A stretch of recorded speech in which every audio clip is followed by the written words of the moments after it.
आखिर 500 वर्षों के लंबे इंतजार के बाद ये दिन आ ही गया। जय श्री राम। आज करोड़ों भारतवासियों का सपना पूरा हो गया। इसे पूरा होने में लगभग 500 वर्षों का समय लग गया। लेकिन क्यों?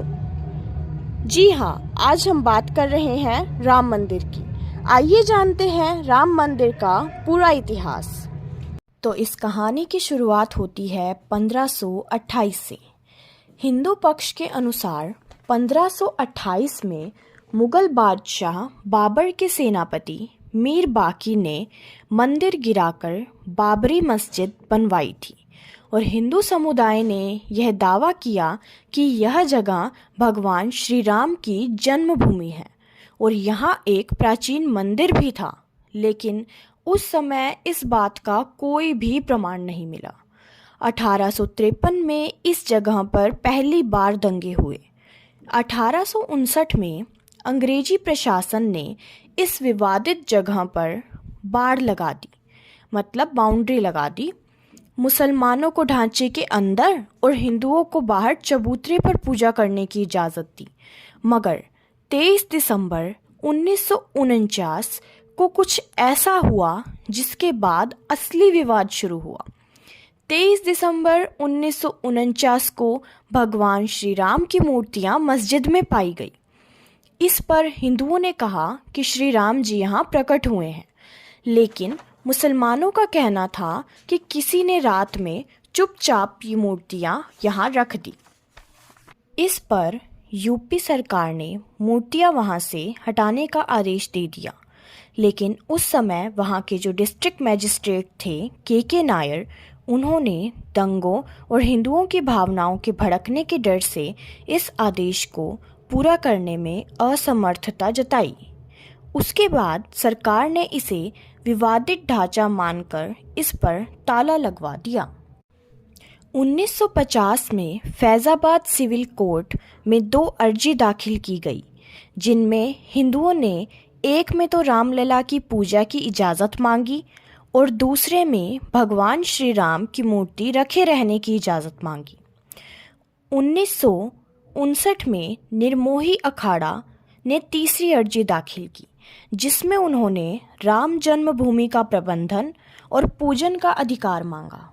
उसके बाद 1961 में यूपी सुन्नी वक्फ बोर्ड, जो बेसिकली एक मुस्लिम बोर्ड है, उन्होंने अर्जी दाखिल कर विवादित जगह के पोजीशन और मूर्तियां हटाने की मांग की। लेकिन विवादित ढांचे की जगह मंदिर बनाने के लिए 1984 में विश्व हिंदू परिषद ने एक कमेटी गठित की। उसके बाद फैजाबाद के जिला जज के पांडे ने 1 फरवरी 1986 को हिंदुओं को पूजा करने की इजाज़त देते हुए इस जगह पर से ताला हटाने का आदेश दिया। लेकिन 6 दिसंबर 1992 को वीएचपी और शिवसेना समेत दूसरे हिंदू संगठनों के लाखों कार्यकर्ताओं ने विवादित ढांचे को गिरा दिया। देश भर में सांप्रदायिक दंगे भड़क गए, जिनमें 2000 से ज़्यादा लोग मारे गए। लेकिन इसके बाद 27 फरवरी 2002 को गुजरात के गोधरा स्टेशन पर एक बहुत ही दुखद घटना हुई। साबरमती एक्सप्रेस ट्रेन के डिब्बे में आग लगा दी गई, जिनमें अनेकों लोगों की मौत हो गई थी। इस घटना ने भारतीय इतिहास को बदल कर रख दिया। अहमदाबाद जाने के लिए साबरमती एक्सप्रेस गोधरा स्टेशन से चली ही थी कि किसी ने चेन खींचकर गाड़ी रोक ली और फिर पथराव के बाद ट्रेन के एक डिब्बे में आग लगा दी। ट्रेन में अयोध्या से लौट रहे तीर्थयात्री सवार थे। इसके बाद पूरे गुजरात में दंगे भड़क उठे। इन दंगों में 1000 से ज़्यादा लोग मारे गए। इसके बाद इलाहाबाद हाई कोर्ट ने 2010 में अपने फैसले में विवादित स्थल को सुन्नी वक्फ बोर्ड, राम मंदिर और निर्मोही अखाड़ा के बीच 3 बराबर हिस्सों में बांटने का आदेश दिया। लेकिन 2011 में सुप्रीम कोर्ट ने अयोध्या विवाद पर इलाहाबाद हाई कोर्ट के फैसले पर रोक लगा दी। 2017 में सुप्रीम कोर्ट ने आउट ऑफ कोर्ट सेटलमेंट का आह्वान किया। बीजेपी के शीर्ष नेताओं पर आपराधिक साजिश के आरोप 8 मार्च 2019 को सुप्रीम कोर्ट ने मामले को मध्यस्थता के लिए भेजा। पैनल को 8 सप्ताह के अंदर कार्यवाही खत्म करने को कहा। 1 अगस्त 2019 को मध्यस्थता पैनल ने रिपोर्ट प्रस्तुत की, लेकिन 2 अगस्त को सुप्रीम कोर्ट ने कहा कि मध्यस्थता पैनल मामले का समाधान निकालने में विफल रहा। 6 अगस्त को सुप्रीम कोर्ट ने अयोध्या मामले की रोजाना सुनवाई शुरू कर दी। 16 अक्टूबर 2019 को अयोध्या मामले की सुनवाई पूरी हो गई और सुप्रीम कोर्ट ने फैसला सुरक्षित रखा।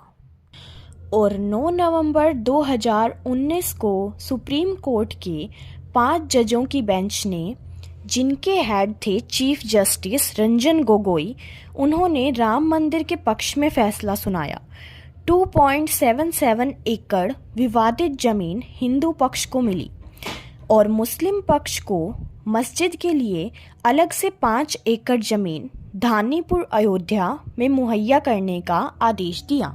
इतने लंबे अरसे के बाद 25 मार्च 2020 को श्री राम जी को मंदिर में स्थानांतरित किया गया और 5 अगस्त 2020 को राम मंदिर का भूमि पूजन किया गया। और हमारे देश के प्रधानमंत्री श्री नरेंद्र मोदी जी ने 5 अगस्त की तारीख को स्वतंत्रता दिवस के बराबर महत्वपूर्ण बताया और कहा कि जिस प्रकार स्वतंत्रता संग्राम के दौरान आज़ादी के लिए लोगों ने बलिदान दिया, उसी प्रकार राम मंदिर के लिए भी पूरे देश ने अपनी भूमिका निभाई और अनेकों लोगों ने बलिदान भी दिए। और इसके बाद इस तरह हमारे प्रधानमंत्री नरेंद्र मोदी जी अयोध्या जाने से पहले हनुमान जी के दर्शन करने हनुमानगढ़ी गए। लेकिन 1 मिनट, पहले हनुमानगढ़ी क्यों? आइए जानते हैं हनुमानगढ़ी की कहानी। माना जाता है कि लंका विजय करने के बाद हनुमान जी यहाँ एक गुफा में रहते थे और राम जन्मभूमि और रामकोट की रक्षा करते थे। इसी कारण इसका नाम हनुमानगढ़ या हनुमान कोट पड़ा। इसे ही हनुमान जी का घर भी कहा गया है। माना जाता है कि अयोध्या में आने से पहले हनुमानगढ़ी में विराजमान बजरंगबली के दर्शन करने चाहिए। ऐसा इसलिए क्योंकि श्री राम जी ने जब हनुमान जी को ये मंदिर दिया था, तब उन्होंने कहा था अयोध्या में आने पर भक्त सबसे पहले हनुमान जी के ही दर्शन करेंगे। Thanks for watching the video. अगर आपको ये वीडियो पसंद आई हो तो please like, share and subscribe the channel.